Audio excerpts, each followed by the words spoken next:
What's up, Internet? Welcome back to another episode of Just Talking Marvel. I am Jonathan, and tonight I am joined by James. Hey, hi. Hopefully my internet stays stable. I don't know what the hell's going on. That was weird for about a minute. Probably the dog did something downstairs and my mom unplugged the router because of it. Yes, a little behind the scenes info. We just tried to record this show once, and I literally introduced James, and he gave no response. And so I thought, oh, this is just James messing with me again. So I'm like, I guess James is ignoring me right now. And he's like, what? And I'm like, James, if you can't hear me, how can you be responding to what I'm saying? And then his internet died. So yes, another example of me not understanding James's jokes. Or actually, it's not another joke. I just realized, no. I was an asshole when I wasn't. You were the asshole. If you ever need someone to be an asshole, I guess you can call me. I'm very reliable. At least it seems. I don't try to be. Here I am walking around with my arm cut off. He's like, oh, that's a good joke. How did you do that? Well, you know what, James? Maybe I'm assuming that you're using green screen effects in real time. All right. Even I'm not that smart, John.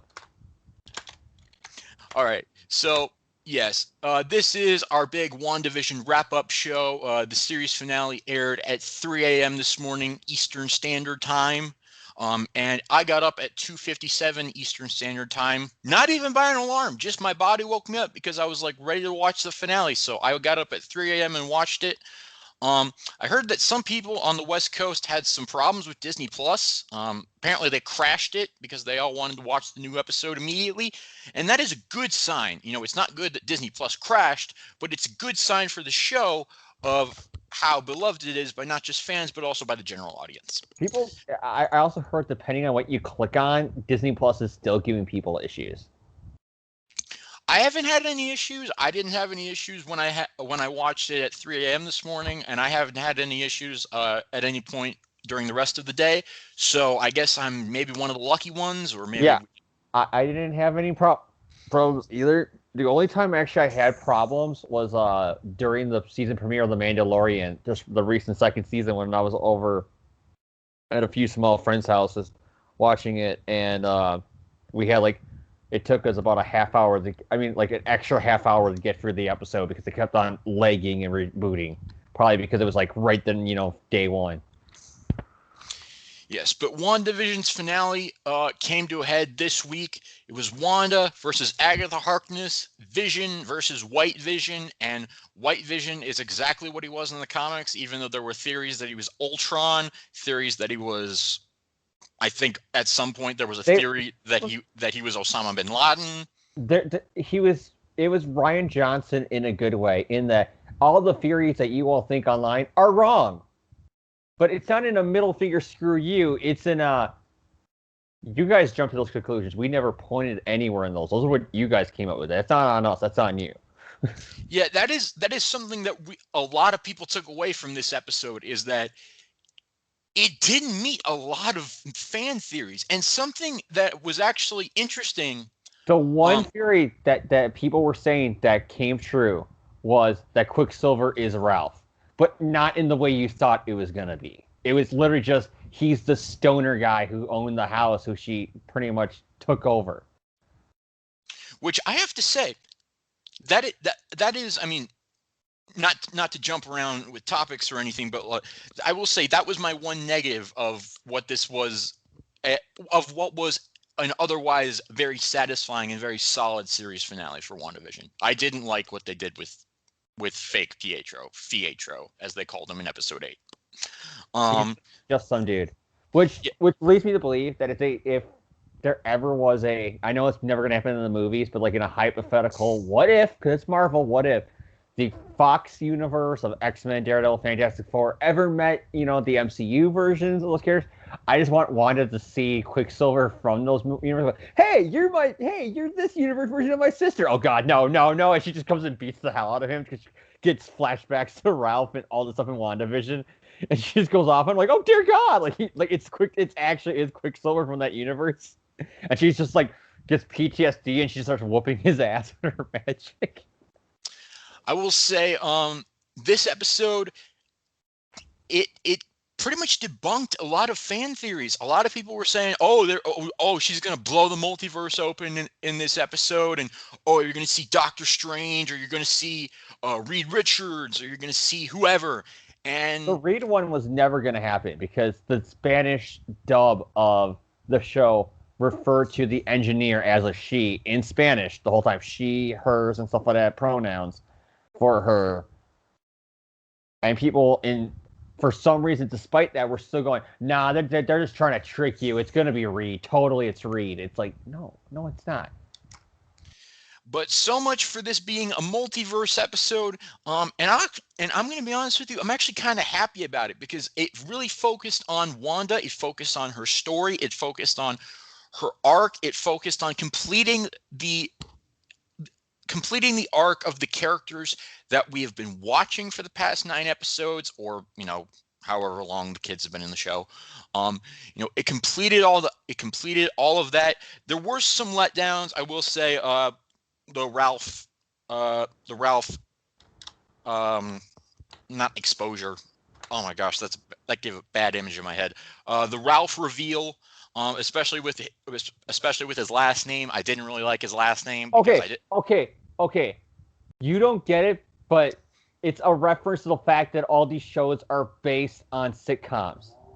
In the old 80s family sitcom, Growing Pains, the son had a friend whose last name was DeBone, and his nickname was Boner, because Boner meant stupid back then. It didn't mean dick jokes yet until like another 10 years. So it was a reference to a sitcom character from the 80s in a show that's a love letter to sitcoms from like the 80s, 70s, 60s, 50s. I know, but in this show they played it up as kind of a dick joke, which was like, oh, come on, like, I mean, Because of course he was. He's a stoner. Of course he's gonna hear Boner. That's honestly the one moment of the episode I didn't like. So we'll get that out of the way. Now to everything else I liked. John just doesn't like boners. There are so many responses I could give to that, but none of which are family friendly. Just ask the Joker. All right, but yes. So Wanda and Agatha, they had a pretty big fight in this episode. This one really, they Jack Schaefer, Matt Shackman, Kevin Feige, they all said it's half sitcom, half MCU spectacular, and we got the MCU spectacular in this episode. We saw the epic CGI, wires. I think my biggest review of it was one of the first thoughts after this finale is it's just a 6-hour long cut of a MCU movie. I mean, I'll be honest with you. I think WandaVision separated itself nicely into 9 different episodes.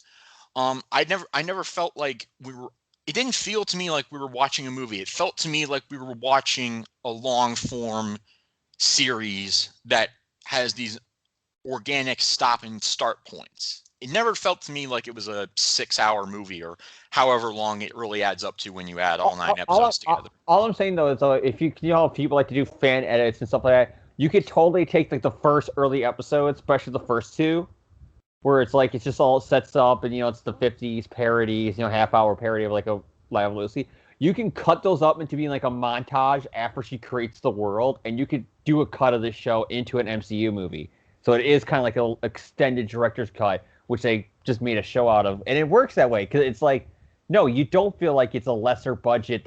It's not Marvel, the Cinematic Universe, the TV series. It's the next chapter in the ever-growing MCU universe. Yeah, so we got the CGI, we got the special effects, we got the big boss fight with Wanda. I just combined their names. Wanda and Agatha. John just created a new ship that he didn't know he wanted. Oh gosh, what have I done? If this show ever gets popular, I'm responsible for that now. I apologize in advance. If the show ever becomes popular, I want hashtag WandaFa or whatever the hell you said to be trending. Trending on Twitter. If Adam Blumplate can be trending, WandaFa can too. So Wanda and Agatha, we saw them fight. We saw Vision and White Vision fight. Um, Vision and we Blanco. saw and we saw acting sword director Hayward open fire on children. Yeah, let's just call it right now. Seeing him get arrested at the end of the episode, that was satisfying because he And was. I don't think that's it for him. I think he's going to be the ongoing villain in the. I mean, in the MCU television universe. Obviously, him being Sword, it can tie directly into the next show, and then maybe Loki has a little bit of his backstory because he's still the 2012 Loki from the first Avengers movie. So maybe there's a little bit of him in the backstory of that show. I've got a funny feeling, because especially how they ended it with him, where he just gets arrested. I got a funny feeling this isn't the end for him. You know what I mean? Like, he is going to be in the next couple series as like a mystery kind of connection that's going to connect, the TV shows and their own little storyline outside the MCU major storylines. I really hope not, because I've really hated him over the last 6 episodes. He's Not the because bad guy. You're supposed to hate him, John. I know, but it's like I'm not saying the actor did a bad job. The actor probably did a fairly good job because he made me hate the character, which is supposed to happen. But I was really satisfied when Darcy just boom drove right into him and gave her one line of the episode, "Have fun in prison." Yeah, I That's will. so weird. You bring her back and you literally just have her do a one line in the final episode, and then there's a throwaway line about, now she's gone. Yeah, you know what my theory about that is? Actually, I have a theory that Kat Dennings actually refused to come out of quarantine because I follow her on Twitter and she has tweeted several times about how she refuses to leave her house. So I have a feeling that when they did reshoots or possibly first shoots for this finale after the COVID quarantine, they had to write her out or write out, all the scenes that she wouldn't shoot because she's been very strict about the whole thing of not coming out of quarantine. So I I mean, wouldn't be being a responsible human being. yeah, so I would actually not be surprised if we learn later down the road. Yeah, they had to write her out of the last couple episodes because the actress refused to come out of quarantine. So that wouldn't surprise me. I'm not saying that Kat Dennings is a bad person for not coming out of quarantine. She made the choice that she made, and she is entitled to that choice. So, good for her for doing what she believes in, but that is my theory as to why Darcy got kind of screwed. Well, I also think then, obviously, like they brought her back for this. I mean, I don't think this is going to be the last time we see of her. I got a funny feeling that when she got the contract for this show, there was also, we'll put you in the next 4 movie too. But so Hayward has been arrested after he gave probably the worst line of dialogue to Jimmy Woo. If only you had a little bit more vision.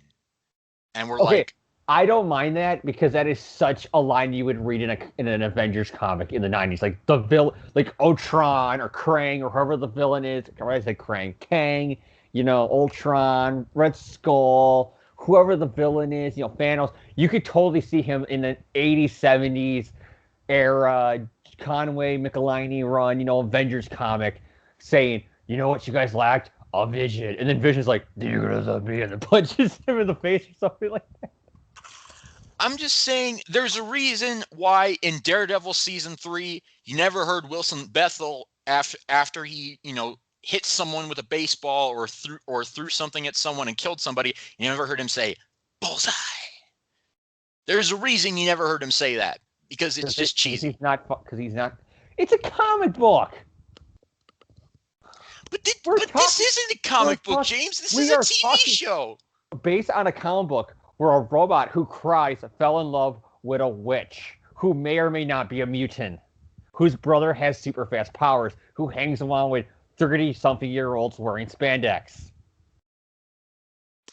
All right, but I will say that Wanda's storyline in this episode came to a very satisfying conclusion for me because we've seen her arc throughout the show. At the beginning, it kind of seemed like she's not completely aware of what's going on. And it's her origin story. It's her now. She's fully on Scarlet Witch, who's the post House of M version Scarlet Witch, where she's that Nova Omega level threat who, if she snaps one more time, the whole universe can blow up. She's that Wanda now in the MCU, which is both terrifying and cool at the same time. Wanda starts WandaVision kind of oblivious, not really knowing what's going on. She slowly kind of wakes up to it. By episode 5, she's completely aware of it, but she's sort of denying the wrongdoings of what she has created. And throughout the episode, she slowly is forced to, throughout the coming episodes, she's slowly forced to, reckon with the fact that, yeah, holding thousands of people hostage is maybe not the best idea. And literally in this episode, Agnes snaps her fingers, snaps everybody out of their little trance that Wanda has them in. And that is when she is forced to confront, man, this is not, this, I she tries to say to them, she's like, I was keeping you all safe. And she's not justifying it to them. She's justifying it to herself. If you, if So you one line that gets me is when Dottie, who I think she said her real name was like Stacy or Sarah or something like that, or Stephanie, when she comes up to her and she goes, you can cast my children as friends of your kids. Just let them get out of their room. Just let me unlock the door. Meaning, were these kids all starving to death? well, probably not, because Wanda has the power to, spontaneous creation and everything. Wanda has all these powers that Agatha revealed in episode 8 I don't and know. in They this set episode. up that people were frozen and were not moving. When she doesn't have full control of them. So were their children like starving in their rooms, crying? All she was not thinking about these children. I read it more as, because there's a line from fake Pietro, or Fietro as they referred to him as in episode 8, or we could just call him Ralph at this point. There's a line of, I assume they were all just sleeping peacefully in their beds. No need to traumatize beyond the occasional holiday episode cameo.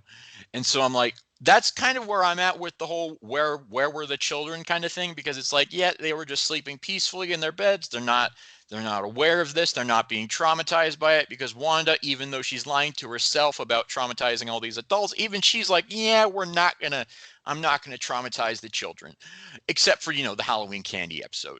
Whatever But happened to Mr. Hart? Did like his actor too maybe not want to come back to quarantine? Because it's so weird. He disappears after episode 1. I remember there's that theory about because he kind of was questioning everything that Wanda cast him out of the world. But we know.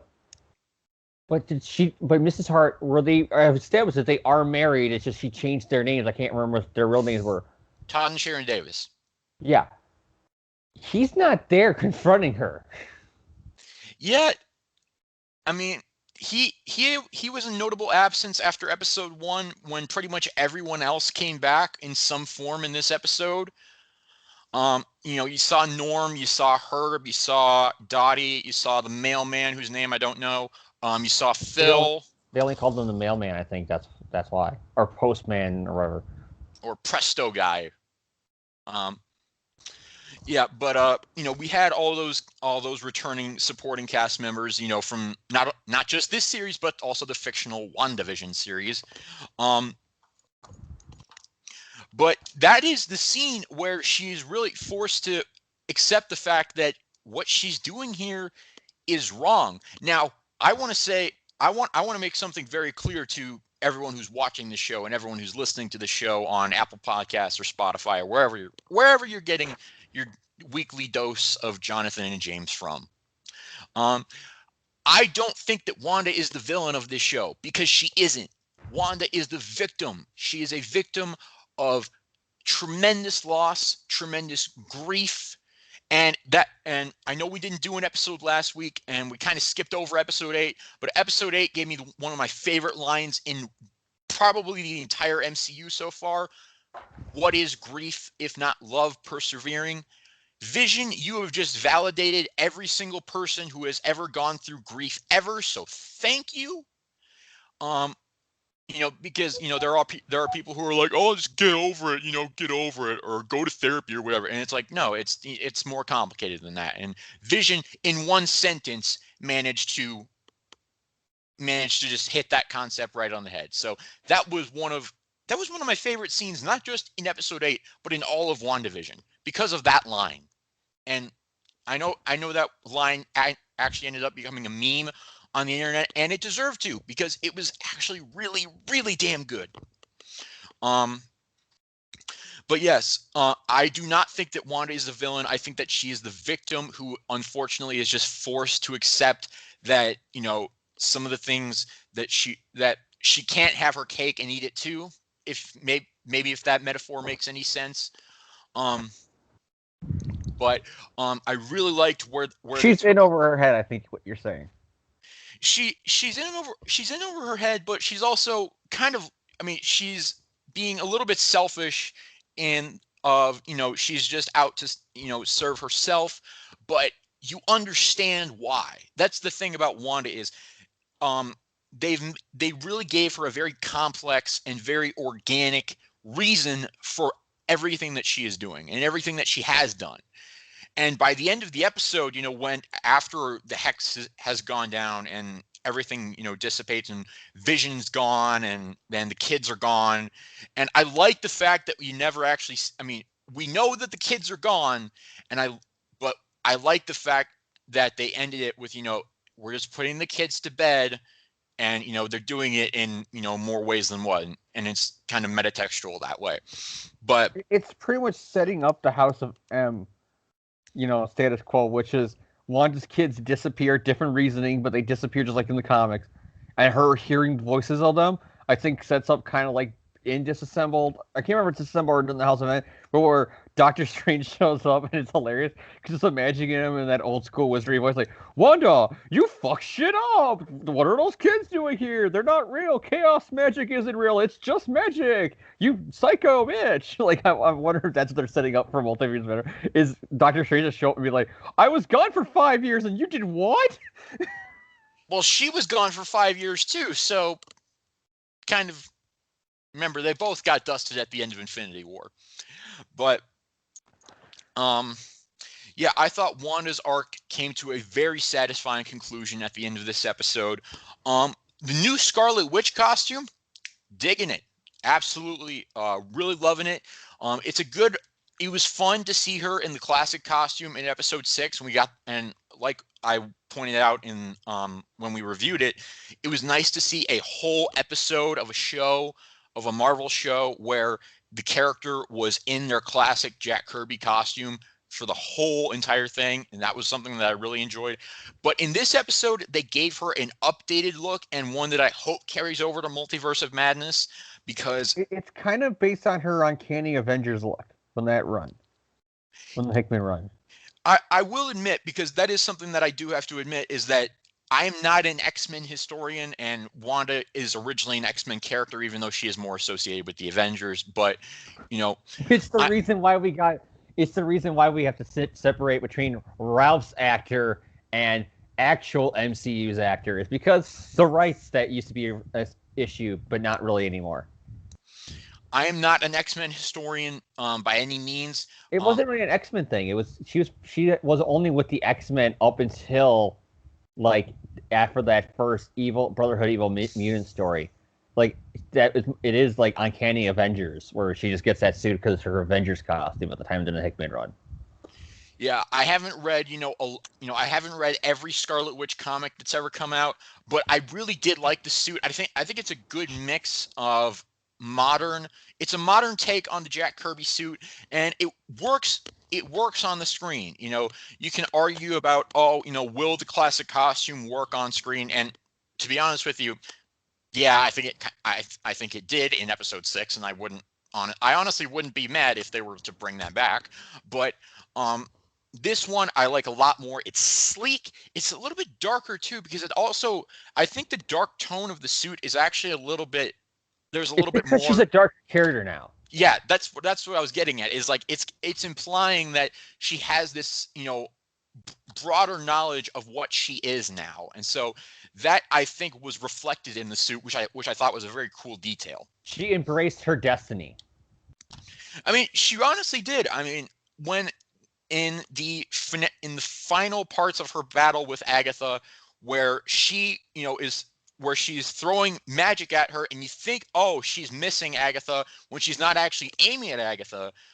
She's aiming at the walls of the hex to create those runes, so that whenever there's a rune, only the witch who cast the rune can use her magic in that given space. So she takes Agatha's magic away and basically locks her. she's like, yeah, everyone else I'm gonna let go. You, I'm gonna put in hell forever. And your own version of hell is exactly what you were which pretending to be. which I love because anybody who knows Agatha Harkness from the comics knows she was like chaotic neutral. She did some really fucked up things, like in that Wanda storyline with the kids, where she was like, "Oh, I'll be the nurse, the midwife, and I'll help you with the kids." Secretly, I'm working with Mephisto because it's Mephisto's soul that are in the children. And then she ends up losing the kids, and she's like, "Oh, Wanda, you don't remember the kids," and snaps her finger, and Wanda forgets about the kids, which eventually leads to House of M when she remembers that she has the kids, which is the dumbest thing ever. If I don't know if you remember that, John, but it's literally was like I think it was oh fuck who Janet. It was Janet. They're sitting Janet by makes the yeah. Janet makes a comment, and it's also really conceited where she's wearing a bikini, and she's like, "Thank God I'm not pregnant, so I get to wear a bikini." Geez, I don't know how you pulled it off when you had the twins. It's like, are you fucking kidding me? Wasn't Wasp dating Hawkeye at that time? Yes. And she didn't know who the father was because it was either him or Hank, because it was at the time when Marvel was like, "Oh, we're being edgy." Oh yeah. Yeah, that was in the very last part of Disassembled. That was like the flashback where they after they finally figured out that where they retconned it how what Wanda was doing, yeah. But yeah, and it was. But anyways, what I was getting at before I went on that tangent about how dumb Janet was in the comics a lot of times. Remember, she's the one who also wanted Carol to apologize to her when Carol got raped. Like, since Janet is not the nicest person in the world. Go read Avengers 200 if you. No, actually, don't read it. It's like the worst comic ever made. Please don't read Avengers 200 because that is one of the worst Marvel comics published ever. They literally give a happy ending to Carol and her rapist, and then Claremont was at X-Men like, nope. All right. But anyways, what I was gonna say before I go on another tangent is Agatha got introduced as the nanny for Franklin. It's a Fantastic Four story where like they're after Franklin's born, where they're like, well, we're the Fantastic Four and we're gonna endanger our child. Literally, he's freshly out of the womb. They just named him Ben and told Ben Grimm he's named after you. Like, oh, we're taking her to Agatha Harkness now. She's going to be the nanny who's going to watch the kid in like a boarding school, even though he was just born minutes ago and he did his parents. But because we're the Fantastic Four, we can't risk Dr. Doom blowing up, the Baxter building with a baby inside of it. So we're bringing her to him. And like, there's hints throughout the whole story because she's acting really weird, and Ben's freaking out. She's a witch. She looks like a witch. And they're like, Ben, witches aren't real. And of course, the twist at the ending is that the Frightful Four attacked because the Fantastic Four is there with the baby, and her cat turns into a panther and attacks them, and they run away scared. And then Ben's like, wait, something's really fucked up about this. And then Ben sees like a book about the Salem witch trials, where he goes, what does an old dame like her read? Uh-oh. And then he gets a really scared look on her face when he looks back at her, and she has this really satanic look on her face, like, oh, you don't think I'm a wicked witch of the West, do you, my pretty? And he's like, nope, totally not. And he runs away like a scared little child. It's actually a really good issue. So I do kind of like how they set her up as, oh, no, she's harmless. So that way, if you do the Fantastic Four, connection, and if, let's say, Fantastic Four 5, you have Franklin, you can always bring back, hey, why don't we call up, let's go look up our phone book right now at, babysitters. And then the phone call, and it's Agnes, and that's how you bring her back in the MCU, and the fans will be like, at an end credit scene, and they'll be like, oh, you know what I mean? Like, you could totally see, like, a ding-dong on the door about, oh, here's the babysitter now, and then it's Agnes like, hey, everybody! And then you hear kind of like maybe the beat of the Agatha all along, and then you could hear the audience, going, oh, you know what I mean? Like, you could totally already see that moment. All right, but yeah. So I thought Agatha being imprisoned, I thought Agatha being imprisoned was a pretty good end to her storyline. And then we get the ending to basically the entire show, which is Wanda, Vision, Tommy, Billy. They walk home, and as you can see, they're walking home. The hex behind them is slowly starting to kind of collapse in on itself.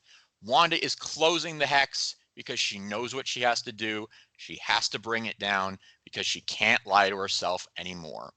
And so they're walking home.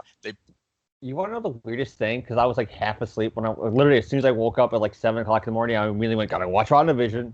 You know, I ordered a hot coffee from Dunkin' Donuts to try to wake you up as best I could, and I was just watching the show. And because I was half asleep, it took me a second to figure out what was fully happening. Because I, honest to God, thought at first she was because how she was just drinking the hex. I'm like, oh, she says, "Let's go home, boys." I thought they were gonna pull a cop out where it's gonna be like everything else in West Boo is normal again, but the hex is still just in the radius of what their property line would have been. So that way she could have her cake and eat it too. That the kids envisioned existed in the house, but outside they wouldn't, and that was gonna be like their way out of it. And I'm like, oh, thank God they're not doing that. It actually is an emotional ending. I thought for sure, I literally thought for a second because I was half asleep like an idiot. I'm like, she's totally just gonna like shrink the hex down to just being the property line, isn't she? Oh, no, she's not. I'm a moron for thinking that for a half a second. But they put Tommy and Billy to bed, and Wanda thanks them for letting her be their mother. And then you get probably which is a weird line since she's the one who magically created them.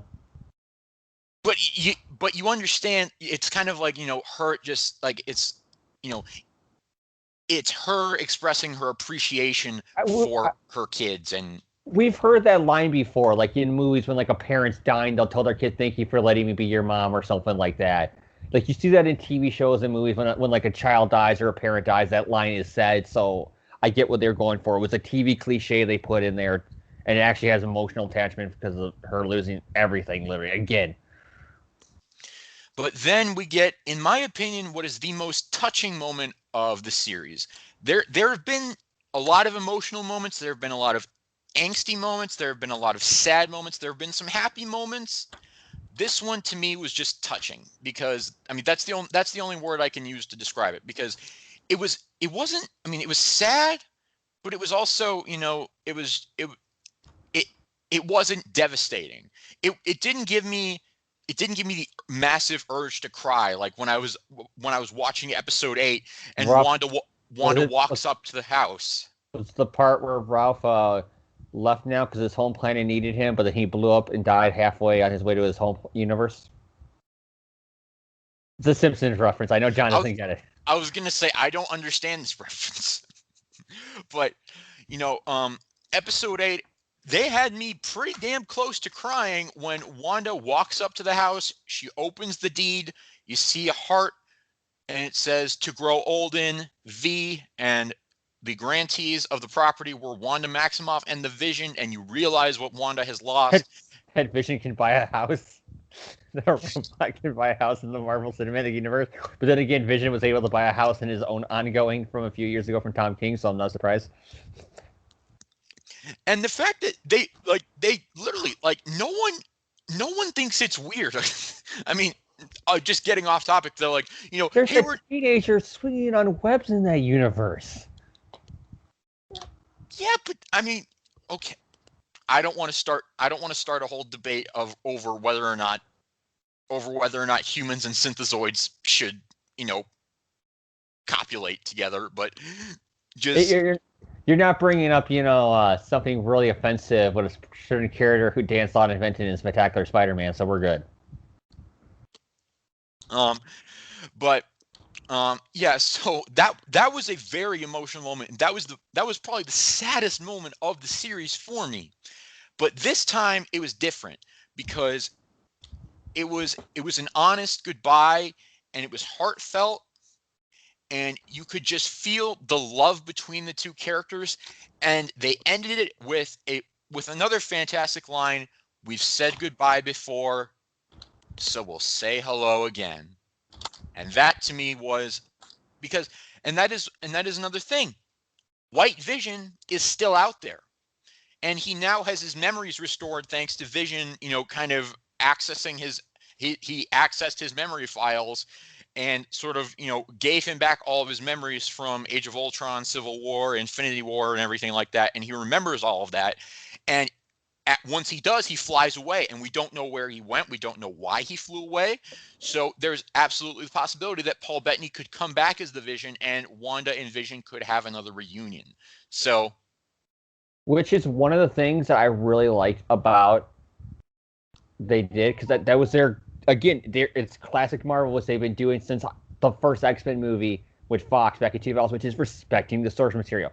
In the comics, that's how Wanda and Vision break up. Is that, I can't remember the details, but I think Vision dies or whatever, and he gets rebuilt as White Vision, and then in one of the Avengers issue. But one of the things is he doesn't remember Wanda or their relationship at all in the comics history. So in his mind, oh, you're just a human, and I got to relearn about humans' emotions again.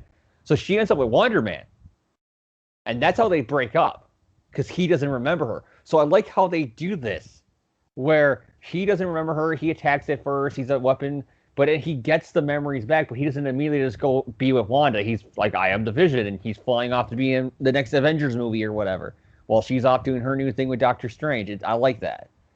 It's respecting the source material, but yet not copying it. You know what I mean? Yeah, I really like what they did with White Vision as well. The ship of Theseus, or however you pronounce his name, I was not familiar with that problem, the like philosophical issue that Vision brings up to White Vision and sort of uses to like It, validate their existence. it's again, they use old TV show cliches a lot in this. It's the old cliche of how do you beat a computer or stuff like that, where we like you make him overthink itself and it explodes, but in this way it's a different touch. It's sort of, wait, you think I'm the Vision, but I'm the version that Wanda made it. You're actually the classic version. So which one is the Vision? No, it's that twist on that. I love that how they handle that. Um, So Wanda, she breaks down the hex completely, and we see her right as she was in episode 8 when she created the hex. She's in the exact same clothing. And so the house is gone, everything's gone. She pulls her hood up and she walks to the town square. She sees Monica Rambeau, who we haven't talked too much about, because honestly, she had a pretty minor role in this episode. The biggest thing she did was free Ralph from. You know what it is? I guarantee you right now the thought process is we didn't want to explain how she becomes the Captain Marvel or Spectrum or whatever version of her proton, because she had a few name changes throughout her comic history. We don't want to explain her origin in Captain America 2. We just want to go right into the action. So let's put it in WandaVision. That's what I'm sorry, but that's what it feels like. She's the one person who unless she was on the screen, I forgot she was even in the show half the time. Like literally, during the final fight, you see White Vision and not OG Vision, but Colorful Vision. I guess we'll call him. That sounds really racist. Color Vision and White Vision fighting, but I'm sorry.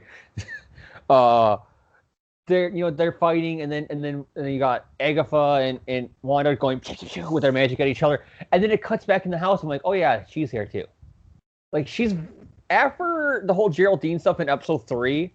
She becomes very much just she's there to expose, the shadiness of S.W.O.R.D. in their operation. But when she gets to this final episode, it's sort of like, yay, you stop Ralph. He ended up being nobody, so who the hell cares? Yay, good for you. Go fly off to Captain Marvel 2. And she does save Tommy and Billy by, kind of absorbing the bullets from Hayward or whatever, and then but then she misses one and Billy stops it with his own powers. Again, that's the whole thing. She wasn't needed, because she literally prevented something that we obviously see in the next shot. Billy was just gonna do. Billy was literally just gonna do the same thing. She didn't need to block the bullets. She was not needed there. I will say, I enjoyed Monica Rambeau in this series. I think a lot more than James did. I'm not saying I didn't enjoy her. I'm sure when Captain Marvel 2 rolls around, she's going to be awesome in that, especially when she teams up and fights. Both, female Captain Marvel from the comics teaming up and fighting whatever threat they're going to do. That's going to be awesome. My problem is it just felt like after episode 2 or 3 or whatever it was, when she gets brought up to the Hex, it's kind of like from there on she just became, oh, I'm there to remind people that Wanda is a good guy and is the victim in all this. And that was her whole role. Well, I mean, that character is kind of necessary in the series because you need that sort of medium between, Wanda and S.W.O.R.D. So, like, I felt that her role, even if she's playing that role, it's a necessary one. I just feel like she did her purpose in the show. And then it was just like, we need to keep her in here because it sets up Captain Marvel too. I mean, that, they do set up Captain Marvel 2 in the mid-credit which scene. which I do like because one of the theories was constant that it's Skrulls. The people in the town are Skrulls. There was always a Skrull theory, and this is their way of saying no. It was one of the agents who was there who you just never paid attention to. It turns out they were a Skrull this whole time. She has a throwaway line about somebody in space, a friend needs your help, and it's either Carol or it's Nick Fury, and there you go, Captain Marvel 2 go in theaters, whenever the hell they can film it or whatever. Yeah, but I did like Monica Rambeau in this series. I thought her role, I thought she played her role well. I thought Tiana Paris did a great job acting wise. I'd never seen Tiana Paris in anything before, so this was my kind of intro to her, and yeah, she's pretty good. Um, I do like how, and again, it like almost like felt like a comic book. You saw like almost like a different writer interpreting the same event from like an event comic. You kind of got that too, where you got the Spider-Man team, with what they did in their movie, where it's like almost a comedic joke. It was like there was a basketball game, and poof, the band's on the field. Everybody came back, and it's a joke, haha, really funny. There's a throwaway line about if they were in a plane or a ship, they pop to the nearest place of land where off the beach safely, and they don't get hurt. And then you see this show take on it where it's horrifying, where you're like slowly reforming, and nobody knows what's going on, and you're everybody's popping out of nowhere and like bumping into each other, and it's chaotic. I love that how there's two different takes on the same event. yeah, but so yeah, Wanda, she walks back out, and and the thing is, the people of Westview, I mean, she looks at them and they all give her death stares because they know, I mean, the Scarlet Witch, that's how they see her. They see her as the Scarlet Witch. They don't She, see her. they see her as the Scarlet Cross. I don't understand that reference, but Like I don't. Okay, the story about the girl where like she has an affair and then she has like the Scarlet Cross on her. no, James, I am sheltered. Okay, James, I don't know these pop culture references. It's an Oh, old book from like the Revolutionary War days. well, I'm sorry, I wasn't around Scarlet in Letter. 1776. It's a Scarlet Letter, you son of a bitch. I'm sure you heard about it in school. I heard about a lot of things in school. That doesn't mean I remember it. All right. Um, I was actually just thinking the other day. I was trying to remember what a prime number and what a composite number is. I was actually thinking about that the other day, and I was like, man, I learned this in school. I should know it. And I was like, what's a prime number again? Okay, off topic. But moving back in, um, Wanda, she finally admits to Monica that what she had done is wrong, but Monica lets her go. You hear the FBI and the police, coming in, and they're about to, take over the I scene and everything, and I Wanda flies I away. I agree with you that Wanda's the victim, but Monica should totally not have let her go. She basically committed mass kidnapping. I mean, but that's the thing, though. It's like, yeah, she did it, but it's more complex than that, James. It's John, John, last year, bringing it down to real life. I lost 3 relatives, including my dad, in a 60-day span. If I mass kidnap people and make them believe that they're in a reality television show, I'm getting arrested. I'm not saying that what Wanda did by holding them hostage was right. I'm just saying that You it's more. literally just said, "Well, she held them hostage, but she should have left because she's the victim." Like, no, she shouldn't. She should have got arrested if we're using real world logic. Yeah, well, if we're using real world logic, no one gets arrested anymore because nothing matters anymore. But all right. Um but yeah, so Wanda, I still think is the victim, and I still think it's more complicated than just, holding thousands of people hostage. Again, I don't condone that. She So, should have let the granted, civilians I go, I which don't think they could have arrested her. I don't think that they could have arrested her if they even tried, because obviously she's an Omega level. Because I'm going to use that term. All the X-Men are going to be in the universe. She is an Omega level threat, so they are not going to be able to just arrest her if she doesn't want to be arrested. But still, it's just so weird how Monica Rambeau's like, it's okay, go. It's like, no, you shouldn't say that. She kidnapped the whole town. But we get an end credit scene of Wanda in just a kind of recluse little cabin off far away in the mountains, whatever. We don't know where it is. She's making herself a cup of tea, but is also astral projecting and learning about herself in reading the Darkhold. And at that moment, she hears her kids screaming, and we're like, "Are they alive? What's going on here?" There's so much cool things about this ending. One, it officially retcons out, all the, I guess, non-Netflix, if the Daredevil and Spider-Man rumors are true, all the non-Netflix shows. It's official. Maybe Peggy Carter still canon, but all the other ones, the Agents of Shield, the definitely the Humans, they're all non-canon now because the Darkhold had a completely different storyline there, and Feige just said nope. Agatha had it all along, and now Wanda has it. And I love that ending because one, it plays off from Doctor Strange 1. That again, it's tying up to this end credit scene is directly leading into Multiverse of Madness because she's doing. Remember during the one montage when he's learning his powers, there's that one where he's asleep, but you see him astral projecting him reading the books. This is totally what they're alluding to. Is now she's doing that. They mentioned the Sorcerer Supreme in the Darkhold. It's definitely setting up that you're going to think they want you to think Wanda's going to be the villain, but she's not. It's going to be a team up her, Spider-Man, and Doctor Strange, teaming up and like, hey, look, Spider-Man, we both do this. We're both created by Steve Ditko. We both now have Raimi directing us. No, but anyway, it's going to be like obviously they're going to fight at first, and it's going to be like any Marvel team up. They're all going to get along in the end and fight the even bigger threat like Mephisto or whatever the fuck it's going to be. But what I love about that ending though is when you see that in the kids because there's two ways they can go about it, and there's also probably the third way, which is what Feige's gonna do, and I'm completely wrong, like I've been for 85% of the show. But the two ideas I have is she's full on nuts House of M Wanda now, and so the voices are in her head. They're not there; it's in her head. Or two, like somebody else I saw in another review they stated multiple times like she warped people's clothes to look like these fashions. These were real people who she just gave false memories of these characters to. This is a Vision was recreated from her Mind Stone powers because he was connected to it. The kids were real then. They were physically created by her. They were flesh and blood, meaning their souls had to go somewhere.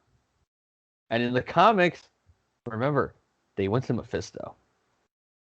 What if them saying, Mommy, help us, is because their souls went to Mephisto? He's still the villain, and he has the kids setting up Doctor Strange too. I would say after watching this episode that Wanda is not crazy comics House of M Wanda at all. I would say James, it's just the look she gave.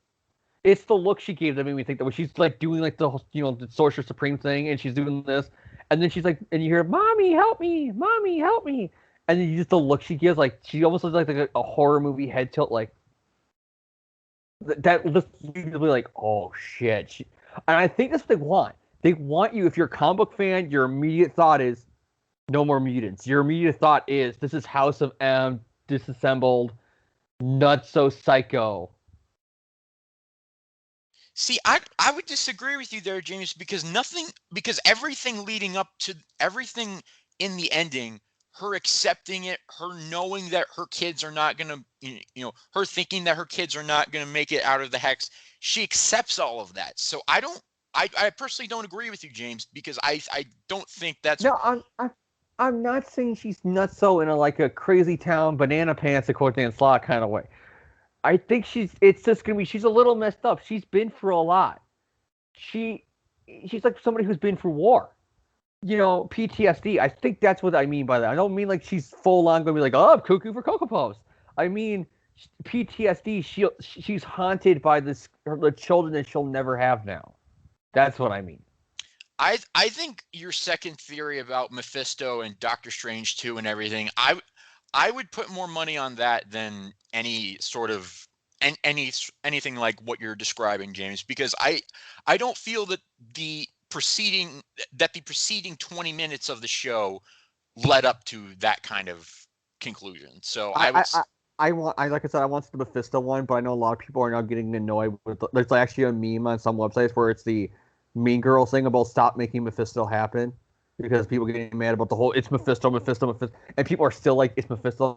I even thought throughout the episodes that they were strongly hinting at him because the whole you got to choose either take away your bubble or you lose your family. I'm like, is this kind of like One More Day? Like you either got to choose between your loved ones or your selfish desires, and Wanda, of course, makes the right choice on like Peter Parker. I don't know, but I mean, that's pretty much the WandaVision finale. Pretty much in a nutshell is we spent a good time talking. I know John's not going to agree with this, but so from the little bits we got of Ralph, I want to say I can see what Agatha saw in him. I totally want to hang out with him. He totally be one of my bros in real life. I'm just saying that right now. All right, but my overall thoughts on the WandaVision finale, very solid, very good. I definitely enjoyed it. Something that I felt completed the story in a way that was organic and in a way that never felt forced. Um, and overall, it was just a satisfying ending. I was glad that we didn't have any big name cameos like Doctor Strange. I was waiting for Doctor Strange. I was waiting for a big name cameo. But it never happened. And looking back on it now, I'm glad it didn't because it would have taken the spotlight off of Wanda and her storyline. So that I was glad. I'm just fucking.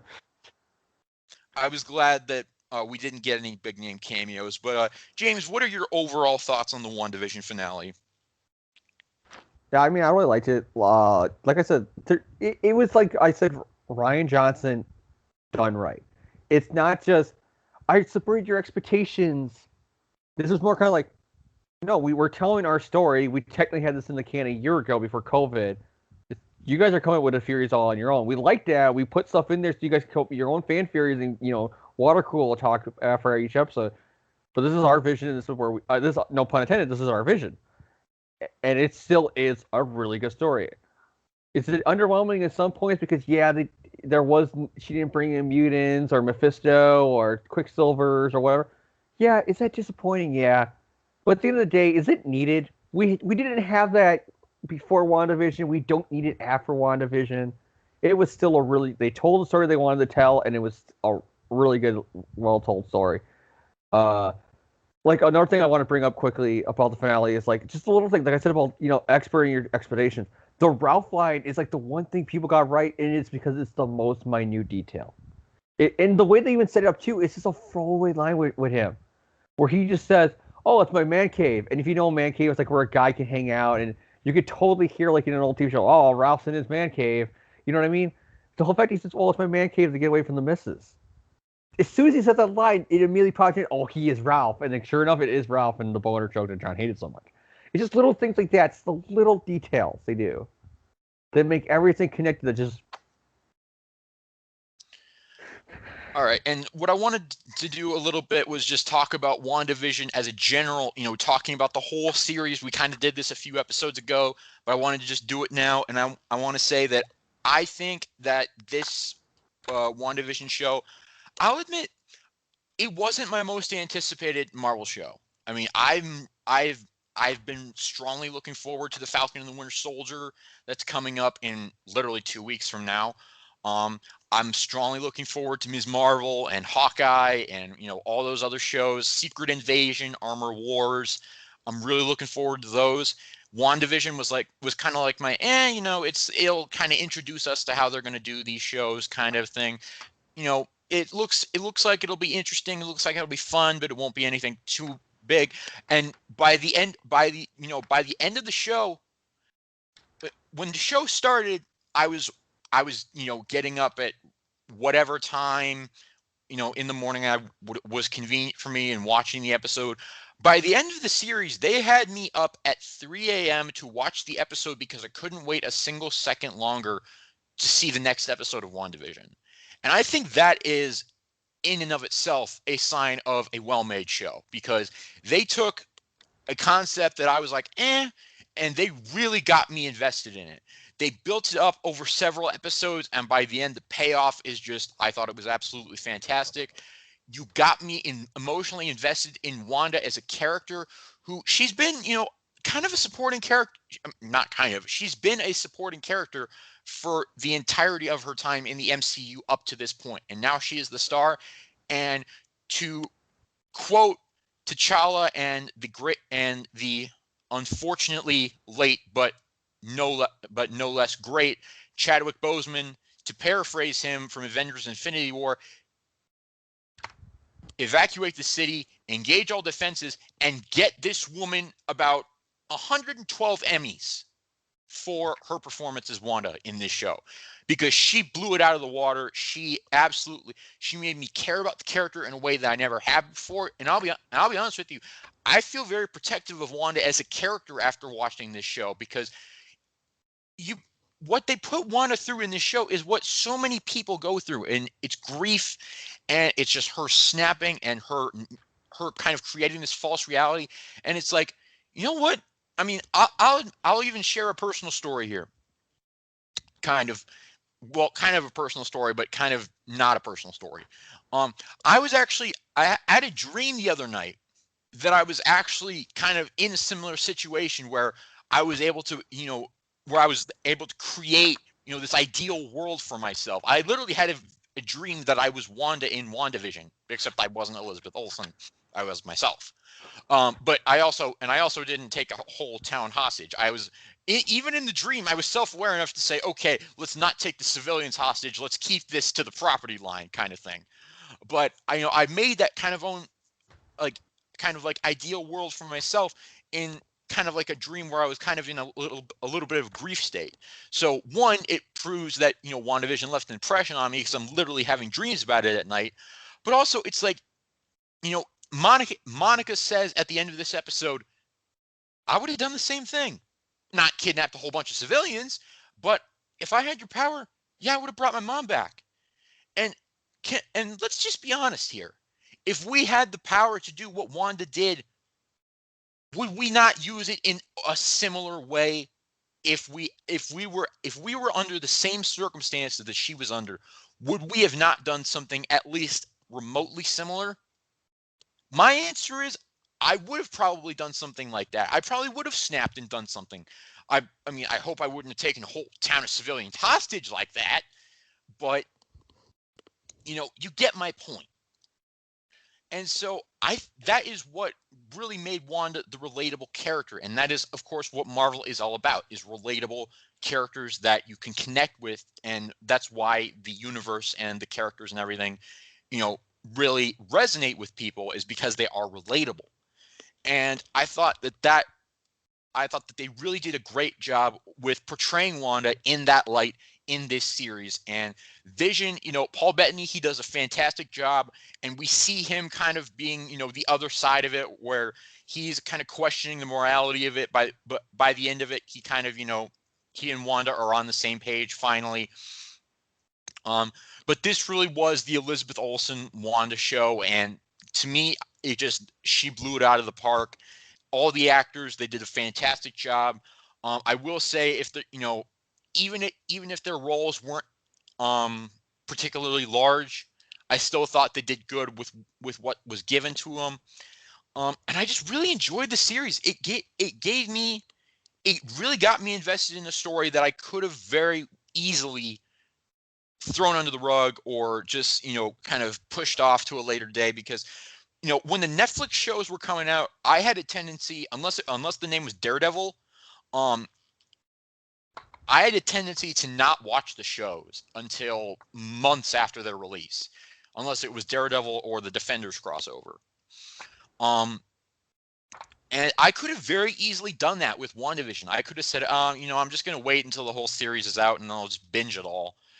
And I could have very easily done that with this show, because, like I said, I wasn't totally hooked on the idea going in, but it got me hooked on the idea. And that is, to me, that's just what successful storytelling does. I mean, the closest comparison I can have to this is the first season of Jessica Jones, where after I watched the first season of Jessica Jones, I was a total hardcore Jessica Jones fanboy.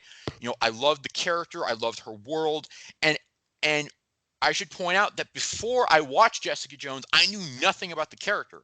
I had read her guest appearances in Amazing Spider-Man, and I knew she was a member of, I knew she was Luke Cage's wife and everything, and I knew about, some of her broader Marvel stuff, but I never cared about the character. After I binged season 1 of Jessica Jones, I loved the character, I loved her world, I loved her supporting cast, I loved everything about that show, and that was, to me, a testament of the quality of that first season. And that's kind of what I'm getting reminded of here is something that wasn't necessarily on my radar, but by the end of it, I'm sad it's over. But I'm also but in the same vein, I'm very satisfied with how it ended. So James, I mean, just give me what were your general thoughts on WandaVision? What did you come away? What did you take away from it? It was a good show. No, I'm just joking. I'm going to say more than that. Yeah, but if she doesn't win an Emmy for this, Elizabeth Olsen, it just continues to prove to the point that these award shows have a bias against comic books. You know what I mean? Because there's no way she's not, at the very least, nominated for the role she pulled off and what Paul Bettany did, and a lot of these actors in the show did. It was really well. I really liked it. I heard you. Like I said it best. I think I said it on this show on a previous episode, and I think I said it all. I said it on the Crawl Space Discord, talking with people on there. It reminds me of so much of the thought process of like a comic book, which is, okay, we got an idea for Wanda. Okay, awesome. Well, Wanda doesn't really sell. She's one of the B-list Avengers. We can't give her own ongoing. The book won't sell. We can't. But if we give her this really awesome miniseries or an event, we could sell it and it'd be really good. And after 5 or 6 issues, it's done, and it'll be really great. And it becomes a graphic novel and a classic. And that's what they did here. They was like, well, Wanda, obviously, Scarlet Witch wasn't going to be a big hit movie probably for the MCU they saw. And then they were like, but if we give her a show, we could stream it, more eyes are on it, people can watch it, and by episode 2, they'll be hooked. And what happened?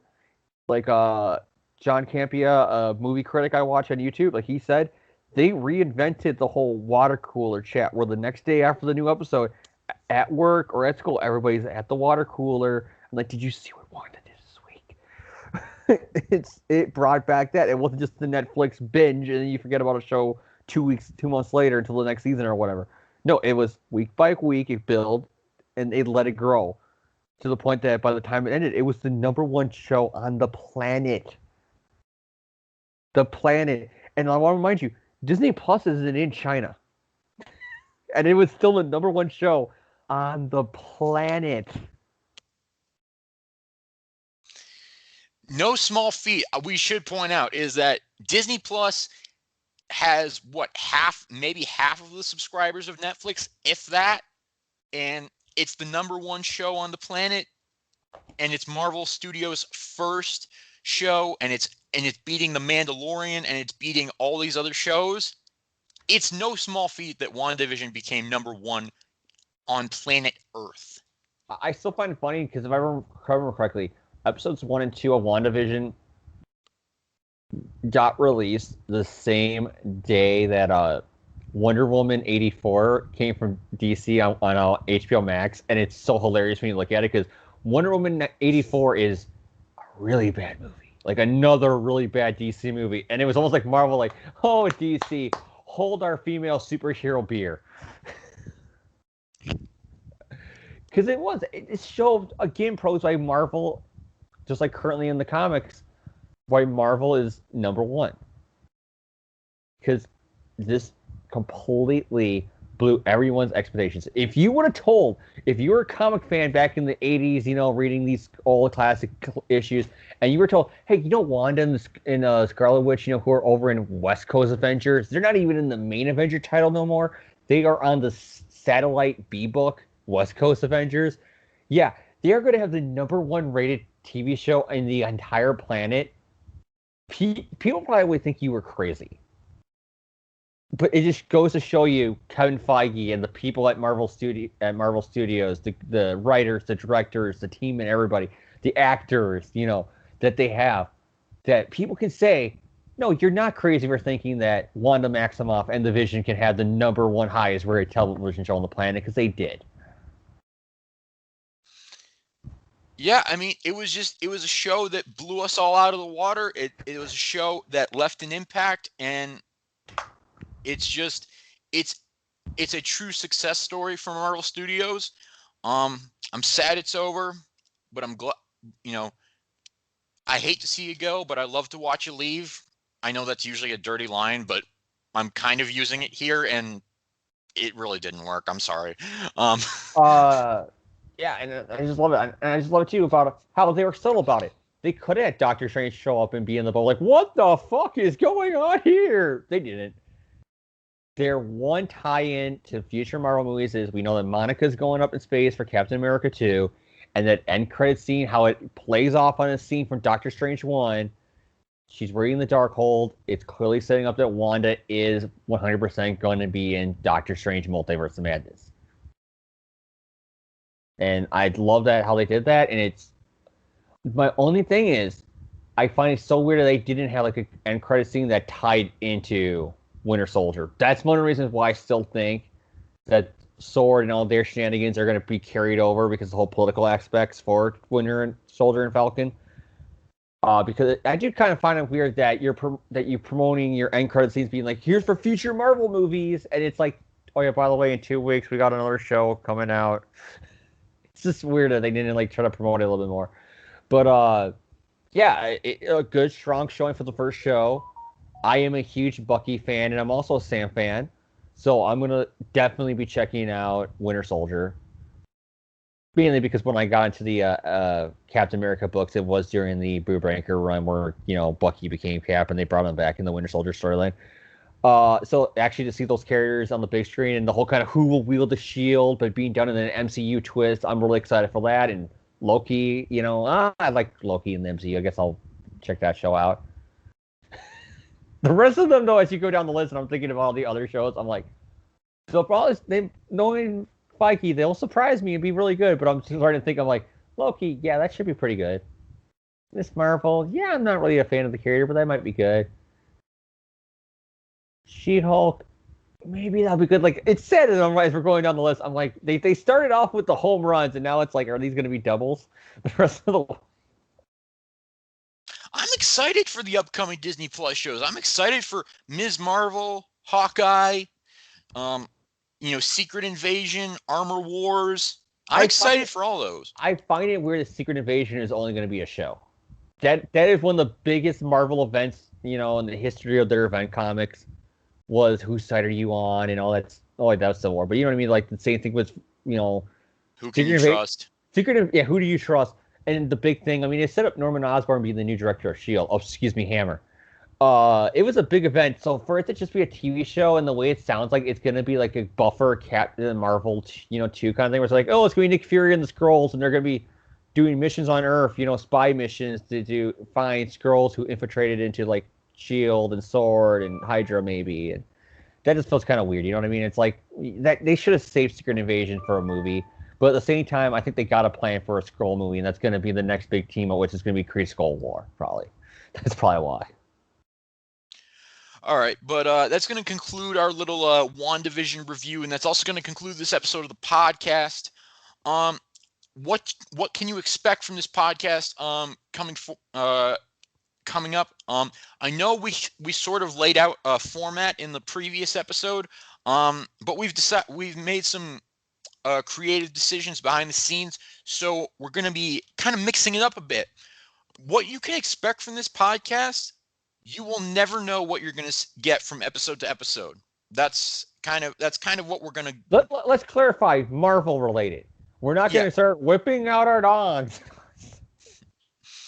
Yeah, you will never know what topic we're going to talk about Marvel related from episode to episode. It's going to be a pretty spontaneous thing. So, as much as we kind of did a WandaVision, kind of review section for our first 3 episodes, That's not necessarily going to happen for Falcon and Winter Soldier. If we want to talk about Falcon and Winter Soldier, we will. And we'll probably do a, since we're both going to be watching it, we'll probably do a show on it. If we don't, we'll probably do a show after at the conclusion of it, kind of like we're doing here. But here's the thing.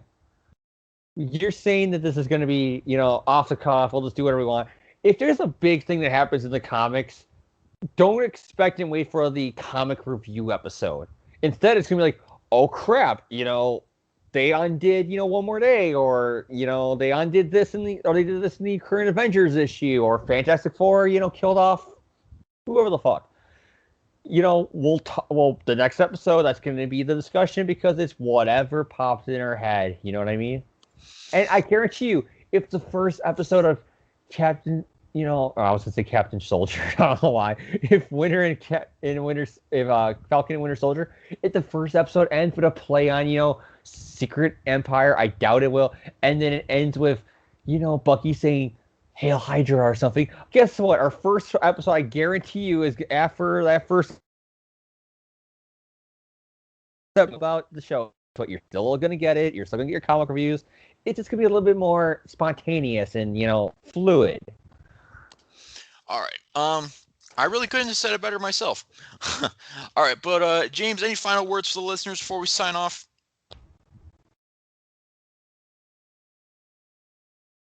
I'm actually trying to think of something and I can't think of it. But good thing you're going to edit this so I can actually think about it for a second. Oh, I'm not going to edit it. Because I was going to say something and I completely lost my train of thought. All right. If I remember, it'll be next week. My final thoughts. Thank you, Stan Lee, Steve Ditko, Jack Kirby, Don Heck, everything. Thank you for Marvel. And thank you to everyone who worked on WandaVision for a spectacular show. Really loved it. Really resonated with me. And it's going to be, it's going into the vault as a definite success.